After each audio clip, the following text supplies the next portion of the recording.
trails and ghost towns. Share the adventures of our early pioneers as we explore the development of the Pacific Northwest and beyond. With your host, Mike Roberts, and historian Bill Barley.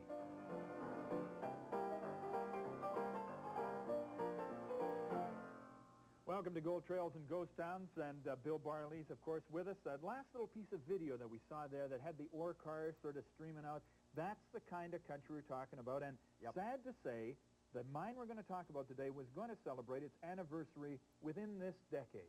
Its 100th anniversary would have been, probably within this decade. And that's too bad, Mike. Famous mine, interesting country. We're talking about the West Fork of the Kettle River between Kelowna and Grand Forks. So between it's the upper boundary country. And, you know, we're talking not just about Beaverdell and the Highland Bell. We're talking about Canyon City and Silver City and Horseshoe Mountain. That's over towards to the eastern side, up into the Christian Valley. The Christian Valley area. And we're also talking about another area as well. We're talking about Carmi and Cranberry Ridge and the Butcher Boy and the Carmi mine. So we're kind of doing a roundabout trip through that old mining country, 1890s on. Okay, and Carmi is gold, Beaverdell is silver. For sure. Okay, we're going to do that right after we take this break. Don't go away.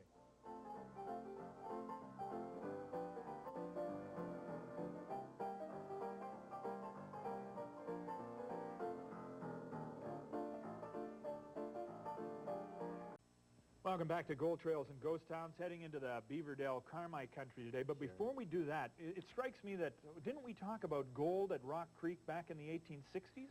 Yeah, but what we're talking about now, that's placer gold. Now we're talking about hard rock gold, lode gold. And you look at some of those lode gold and copper camps and silver camps in the boundary country, Mike, you're looking at some very famous camps. Look at Phoenix. Now, Phoenix was the classic ghost town, you know, of the later years, but in the early years, massive quantities of copper and some gold. You had the old Ironsides, the Knob Hill in Phoenix. Then you go a little distance just across the valley from Greenwood, and Greenwood had some great mines such as the Providence, that's a silver mine. Then you go up into that Deadwood country, and you had the huge Mother Lode mine.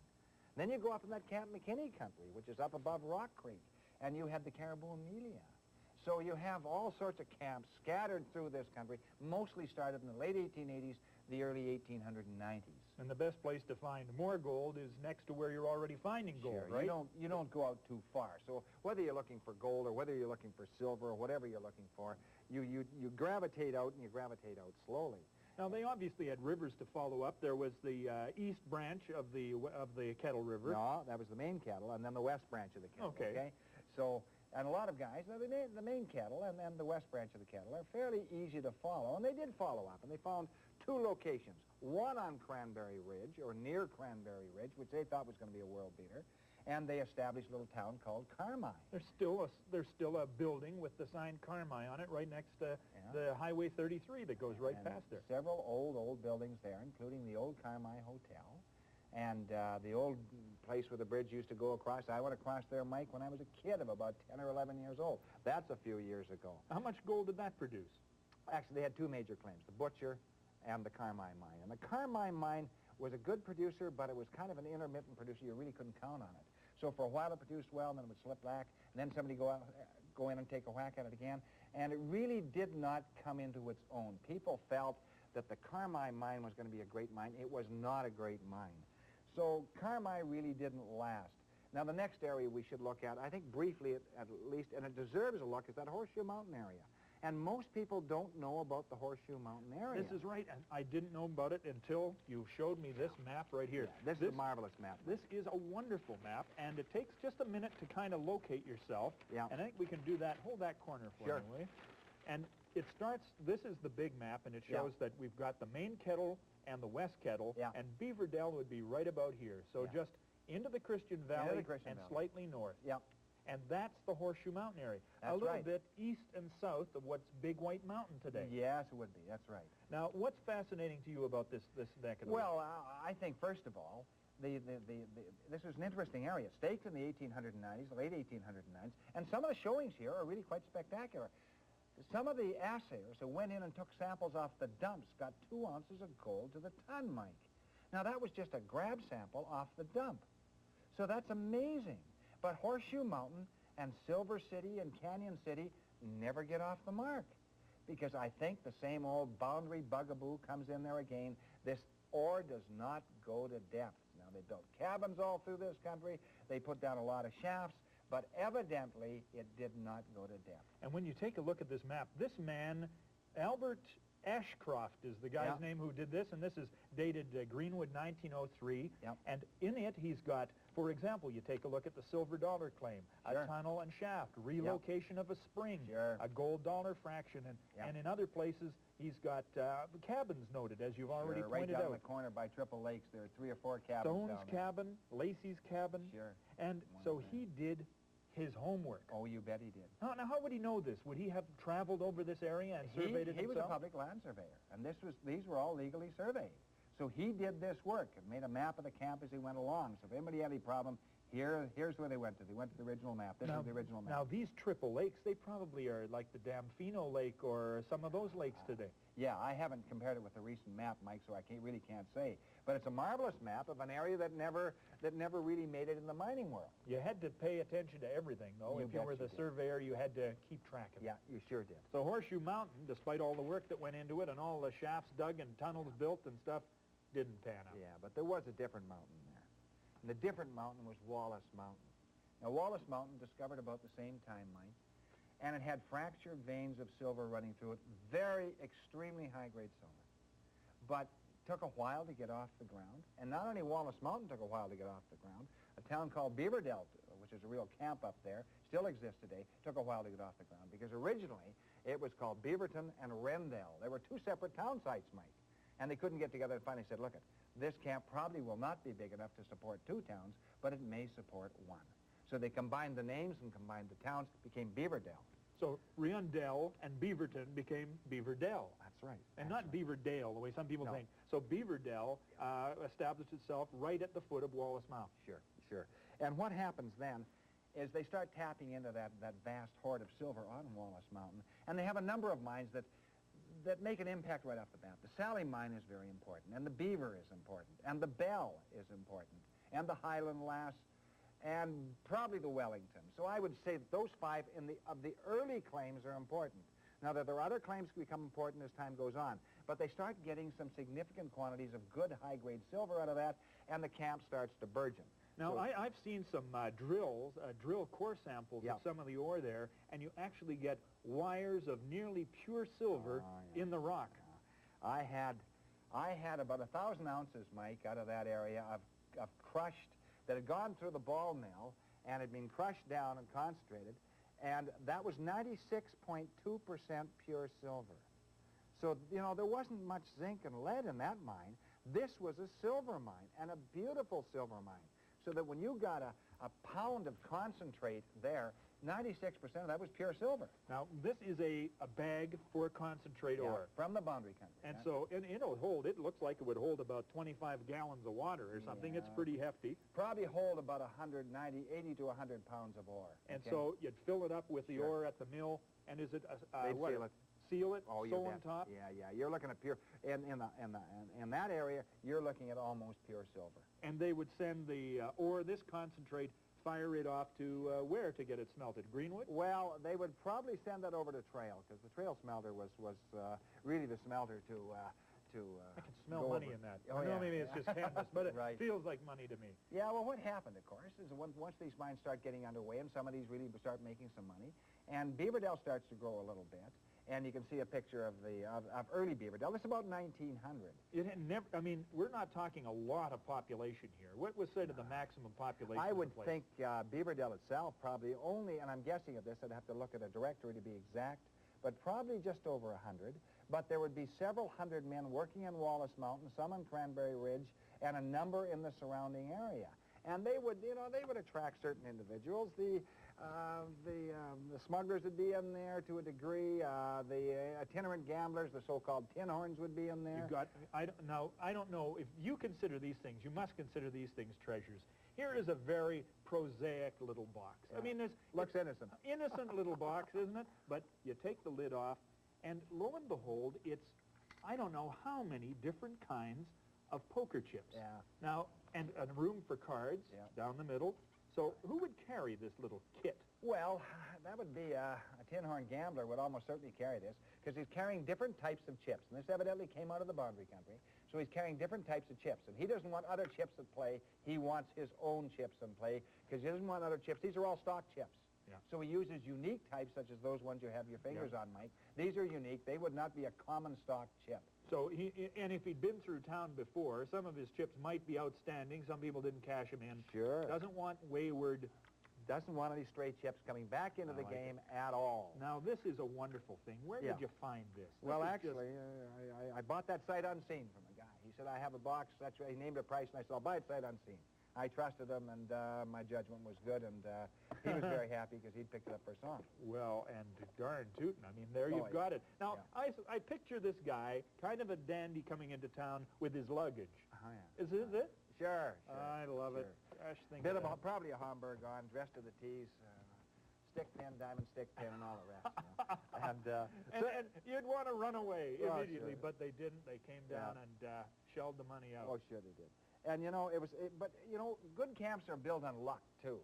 And there were several lucky breaks in that camp, and I'll tell you about one. And one was the miners on the Sally, which was, a good mine and a steady mine. They decided they wanted to learn to play tennis. These are the muckers and the miners underground. And so they approached management, and they said to management, look, we want to play tennis, but we need somewhere to play close to the mine. So management looked around. They picked a bit of moose pasture out there that they knew there was no silver on. They said, look, you guys clear off that little bit there, and that's plenty big enough for a tennis court. So the miners got to work after the shift, and they started clearing it off. They needed a little powder and a little dynamite, and so they blew a few stumps in there. Bingo. Uncovered vein of almost pure silver. And in that country, you're not talking about galena, you're talking about silver. And with the uncovering of this vein came probably one of the most famous veins ever discovered in this mine, and it was called the tennis court vein. And I guess they just had to put off tennis for a little while. Well, and this is...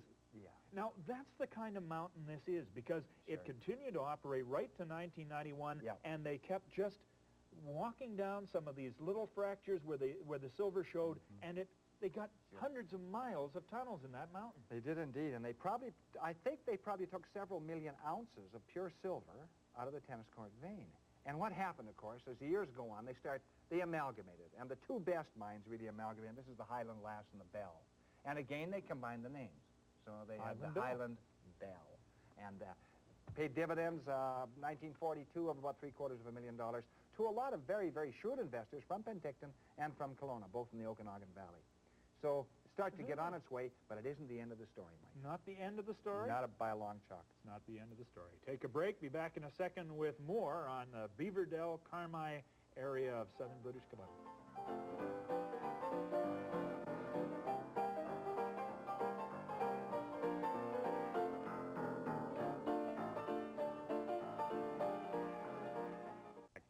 Beaverdell. This is from Clark's Corner Store, Beaverdell, BC. Just ask for Ogilvy's Royal Household Flowers, says the advertisement.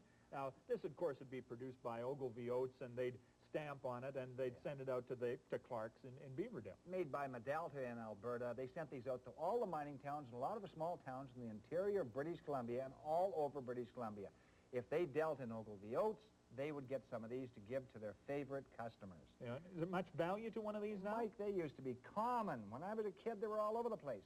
This probably runs at $150 now. There are Ogilvy Oats, pitchers like this, that run up to $400.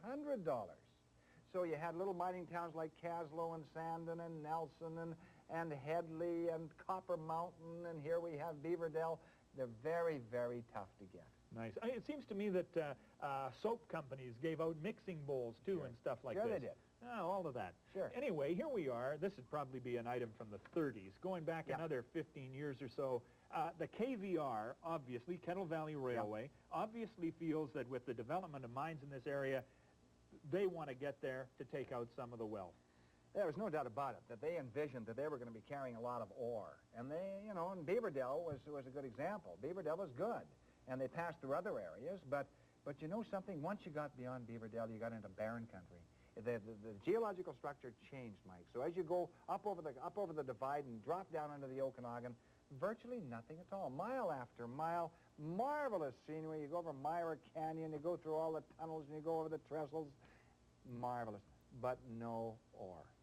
Isn't that an anomaly? I mean, in a mineralized zone, like for example, all the way up to Carmi, all the way down below, because when you go in the south end of the Okanagan, you're into Fairview and all of these places. Luck of the draw, Mike. Just the luck of the draw. And you know, bad luck. Darn bad luck. Oh yeah, for sure. And talking about luck of the draw, I should tell you about a family that I've done some research on, and they had kind of the luck of the draw too. The Forshaw family. Now, the Forshaw family is still in this country, in the South Okanagan, in the Boundary Country, been there for about 100 years. And the old father of the Forshaws, who's been dead some years now, old Robert Forshaw, was a Lancashireman, and he spoke in the dialect, thee and thou. What dost thou think? Very, very intelligent, articulate man. His wife was from Lancashire as well, so she spoke in the same. And he's living over in Greenwood, 1921. He's watching what is going on in that Beaverdell area with the Highland Lass at that time and the Bell and all the rest of them and the Sally. And he notices in the paper that there's a sale of two properties, two mining claims in the Beaverdell area. They're called the Idaho and the Washington. Now, what had happened in 1921, these were owned by the Canadian Bank of Commerce. And for some reason, they didn't pay up the taxes owing on these properties. So the government put them up for sale. He goes to his wife and he says, what dost thou think? Dost thou think that perhaps we should invest? And this is 1921, very tough times. Silver had dropped, Mike. From 1920, it was $1.01 an ounce. It goes right down to about 62 cents an ounce, 38% drop. And so he's really that's why the Bank of Commerce didn't pay their... I mean, there wasn't any money in it, so just let them fall by the wayside. Probably. They thought it was in a free fall. Well, didst thou? If thou thinks it is a good investment, thou should do it. So he takes a chance. He buys them for taxes, and then he buys two other claims, the Sunday and Monday, from the government agent, by the way, in Greenwood. Rather interesting. That was not a conflict of interest then. And so now he has four claims in a row. Now, the old mines, and we'll see this map here, you'll see where the various mines, the Sally and the Wellington and the Bell and all the others are, but over to the east are four claims in a row. And these are the claims held by, that's right, these are the Idaho and the Washington first, and then the Sunday and Monday not so good. And the Idaho's almost directly in line, and what is happening, Mike, is that all the time, when he waits from 1921 and he waits till 1946. He waits a quarter of a century. Very patient man, very shrewd man. And so he waits all that time, and meanwhile, they're mining out all this. They're doing very well. They're producing, even in the early 40s, 700,000, 800,000 ounces annually of pure silver, and that's pretty good. But finally, the management of the Highland Bell gets together and said, look, we think that it's going to hit into Bob Forshaw's property. So they go and see old Bob Forshaw, and they say, Mr. Forshaw, and the one guy goes and sees him, a guy called Staples, A.B. Staples. And Staples is the general manager of the mine. Mr. Forshaw, what do you think your property's worth? Mr. Forshaw says, what dost thou think it's worth? Now, that's a very moot point. That's a good bargaining technique, Sure it is. So they decide, being very, very ethical mining men, both of them, one a buyer, the other a seller, they decide to resolve it this way. Mr. Forshaw says, you decide what you really think it's worth, and I'll decide what I really think it's worth. We'll figure it out, we'll put it down on separate pieces of paper, Mike, which they did. So they spent about 10 minutes scratching down the various figures, seeing how much ore had come out there, and finally, they figure they've got their figures each. They pass it across the table, upside down. They both look at it. They're absolutely amazed. 6 figures, exactly the same price to the cent.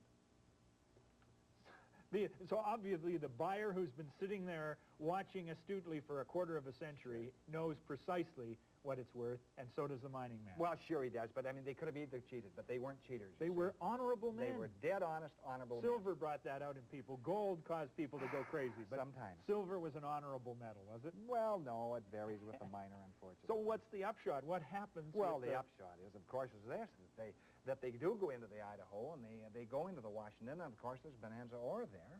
and they start producing 800,000, a million ounces, and so, and it goes right up till they produce about 40 million ounces out of the Highland Bell, and finally it closes in 1991, which is very unfortunate indeed, because it was a magnificent mine. Now, what did Mr. Forshaw do with this money? What was did it change his lifestyle completely? He was a very careful man. What he did, he went to the 5 members of his family and said, we shall all share this equally. Kids right up to the grown-ups, and they all shared it equally. And it was done. And it was a done deal. Now, of course, your suggestion, of course, that in 1991, the closure of the mine, I mean, the reason that it closed finally is because silver to this day, well, we're talking September of 1992 right now, is very low price. Yes, unusually low. The old price of silver to gold was 20 to 1, now it's 87 to 1 or something. Ridiculous. So there is still economical silver there. If the price of silver goes up to, what would you consider to be normal compared to gold prices, for Well, example? it should be about $15 an ounce, not 4, or under 4. And would the Highland Bell or the Teck Corporation mine, as it was in 91, come back into operation? I don't know whether they'd reopen the Highland Bell, but certainly a number of silver mine properties that are sitting idle now would open. Now, Beaverdell exists to this day. I mean, Sure. and its original hotel exists to this day. And the old hotel's been standing since the 1890s, one of the oldest hotels in British Columbia. Yeah, and you could go there to this day, and as a matter of fact, the mining buildings and a lovely little small mill is right there. A single ball mill with, I think, about 7 flotation tanks. Called a one stamp. A one stamp. Yeah. That's what they did with that. Yeah. Okay. Got a couple of other things I want to take a look at here. You got this out of a, well, this is how the people of the era... That came out of the Boundary Country as well. Yeah. Taught their kids at home. That's right. And it's just a lovely, lovely thing. This is color. Chautauqua put this together. Yeah. And it just rolled down, and the mother or whoever was doing the teaching would just roll it down as the days went by and teach them about birds and seeds and plants and the flags of the world. Oh, yes, all the flags of the world, and go on.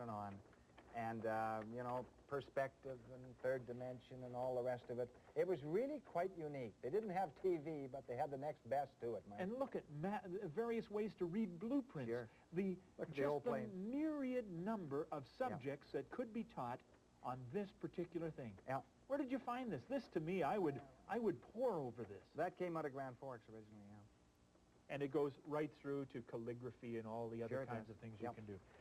And I find it amazing that the place has got no mineralization between Beaverdell, Carmi, and the Okanagan. $1 million line built for nothing. Well, not really for nothing, because they did service the Okanagan very well, and it went ahead rapidly. But, you know, that country is still reminiscent of the past, Mike. There are places up in the Rock Creek area and places in and around the Beaverdell area. You'll find old abandoned cabins and the remains of cabins and old trails passing through there from the miners of the 1890s. We'll have to go there on another occasion. Thanks for being with us. See you next time.